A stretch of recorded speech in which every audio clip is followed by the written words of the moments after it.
chuck a little bet on for something that's very, very reliably going to happen over the next 3 years before the end of this administration. The mother of all blowups between Elon and Trump. So how do you see that happening? I've heard a lot of people. Charlemagne talks about this all the time. Trump thinks Charlemagne thinks Trump is going to put him in prison. In this video, Andrew Schulz sits down for an interview with Chris Williamson.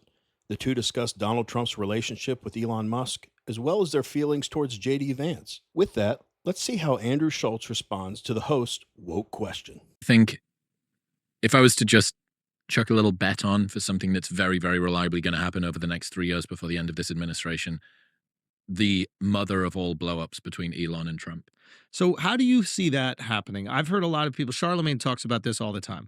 Charlemagne thinks Trump is going to put him in prison. Okay, that's a take that I hadn't heard before. But what do you now? Charlemagne is very Democrat. Like obviously he's going to have some bias that goes into this. But what is your take, and how do you see that relationship going? I just think that when you've got two people with so much power and ego, and I do, from what I can tell, Elon's ego and that sort of self-focused self-belief, like it's me, and like I'm going to be the center of all of this, seems to be ramping up. That is probably a pretty dangerous cocktail based on like some stories and stuff that I've heard about behind the scenes from Trump about some levels of vulnerability and sort of like flimsy senses of he doesn't like to be shown up, doesn't like to be sort of upstaged, and I don't know if Elon has the emotional intelligence of J.D. Vance to be able to tiptoe around and yes sir, no sir, 3 bags full sir. JD, and why I say do not treat that man lightly. I think he came from like poverty. I think his mom was like a drug addict, and then he ends up going to Yale. And then he becomes the VP of a guy that he campaigned against and said was horrible and like a tyrant. Do you know the level of emotional intelligence it takes to go from like a broke middle America, broken family to an Ivy League institution to then VP for the guy who doesn't always keep in it. Like you can say things about Trump, but I'm sure most people watching know J.D. Vance's story, but Andrew Schulz is making a really good point here. You get so caught up in talking about Donald Trump, Elon Musk, and look, vice presidents in general just get left out of the conversation sometimes. But when you isolate all the things that J.D. Vance has accomplished and where he started, it is an unbelievable story. I'll tell you what, I haven't seen this clip yet, so I don't know if it's going to go positive or negative for JD here, but I will say I just like everything about the guy. I admire at least the image that I see. I admire his faith, and it appears to me that he sticks to his faith, and his values are grounded in that. He seems, at least, again, you never know who people truly are because you just see news clips of him, but it seems like he has a very sound, functional, loving marriage, which I've never been married, but anyone who has knows that's an accomplishment in itself. It's hard work. But to do all that from where he came from and then his scholastic achievements, and he's right. This guy was railing against Donald Trump. I think it was specifically on an abortion ban, but now he's his second in command. But you also got to think, as much as people say Trump has an ego, which he does, don't get me wrong, he clearly has an eye for talent, or people around him have an eye for talent, that someone who did disagree with him so vehemently on something is now an ally. And I don't think a lot of people saw the J.D. Vance VP pick coming. And when he was picked, I think a lot of people were confused, but clearly, in my opinion, he made a great choice. And I think, as long as there's not some huge scandal that I don't know about brewing, I think J.D. Vance, if he continues on the path he's on, he could be a great voice for the right wing for a long time to come. Anyway, let's get back to the video. If it's advantageous for whatever his plan is, he will forgive you. He's kind of like Vince McMahon in that regard, like whatever works for the thing. But like that takes high EQ. Even in that moment with Zelensky, he's managing Trump. Like he did have a moment for himself, but everything he said was, and you show respect to Trump and Donald Trump's office and what. Yeah, so he knows the game he's playing. Oh, what I'm saying is don't treat him lightly. What our coastal elites, we always do is when someone has a kind of Southern accent, we think they're idiots. And we don't even really pay attention to them. And that man is someone I see a problem with JD before I see Elon, but What do you think's going to happen with Elon long term with Trump? nothing.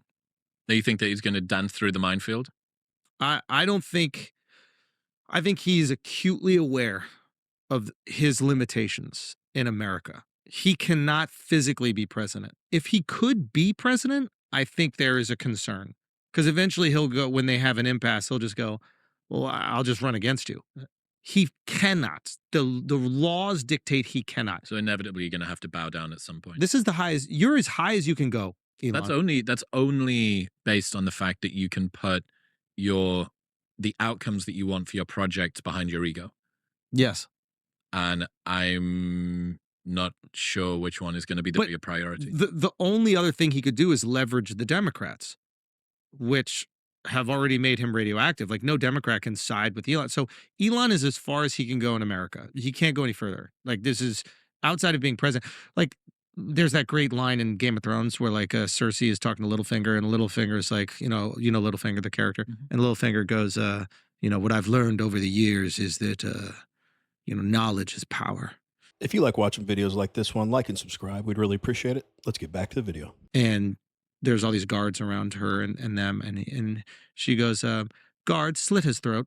And they all walk up and put a knife to his throat. And then she goes, guards, stand down. Guards, take 2 steps back. Guards, take 6 steps back. And then she goes, power is power. And it's just so fire. And it's like, Trump has power. Power is power. That is the closest Elon can get to power. And I don't think there's another president that will allow Elon to have that access to power. So Elon either has to hope there's another person that he could ride with and establish a relationship, and maybe that's JD, but he have to wait to the next administration anyway. So what he can't do is sour all the Republicans on him. Like I cannot see the situation where they get into trouble because there's nowhere else for him to go. He'd either have to jump parties, which is very difficult after chat. If there's ever a dust up between Donald Trump and Elon Musk, I'll tell you what they need to do. They need to be smart enough to keep it private because the media, the Democrats, and every single person that hates Donald Trump is frothing at the mouth for that to happen, for them to have a fallout so they can all go, look, oh, see. Another thing that I think Donald Trump is aware of is it will tarnish his legacy. Donald Trump has extremely ambitious plans for this term to cement himself as a great president. Drama between him and Elon has the potential to overshadow his accomplishments and distract historians from his successes. But to be fair, I totally understand why someone would think that 2 men with these personalities would eventually have some friction. They both have enormous egos. They both have tremendous power, but they're right. Donald Trump has power that's unrivaled by any human on earth, and Elon Musk is as close to it as he will ever get. But obviously he has just a tiny bit of power without Donald Trump since he has $8 bajillion in the bank. Anyway, let's wrap it up.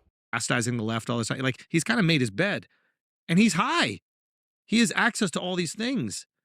And I think it does benefit him the most if America is successful because all his businesses are tied up in America. He could jump ship to another country, but that's not the thing I worry about because I think he's smart enough to understand the position he's in.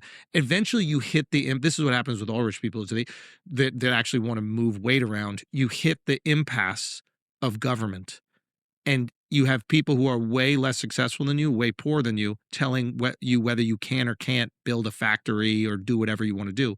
And in that moment, they go, fuck, I just worked my ass off. I got fucking yachts and everything. And now I got to go kiss this guy's dick.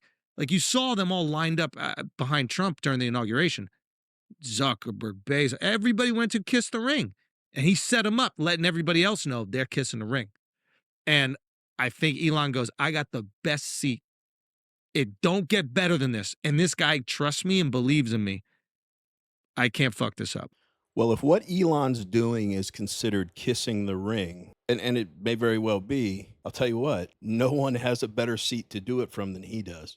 Here's why I'm leaning towards there won't be any major dust-ups with Trump and Elon. Elon Musk put a lot on the line by getting involved in politics. When he made that decision that I'm going to go full force behind Trump here, I have no doubt he was very aware that half the country would hate him immediately and stop buying his products immediately. That's why, as much as people were worried about his ulterior motives working with Trump and Doge, I'm cautiously optimistic that overall he's doing things for the right reasons, because he has a lot riding on his standing with Trump and the Republican Party and whether or not his time working with the president is successful, because there ain't no going back to the Democrats at this point. Well, maybe they'd take his money, but you know what I mean. He doesn't seem like the type to grovel back to anyone, but we know money changes everything for the Democrats, but I just don't see him teaming up with them again. So I think Elon Musk has picked his side, and he's going to do what he can to make it work regardless of his ego or his wealth. But we want to hear from you. What do you all think? Do you think there could eventually be a falling out between Elon Musk and Donald Trump? And do you think they'll end up hating each other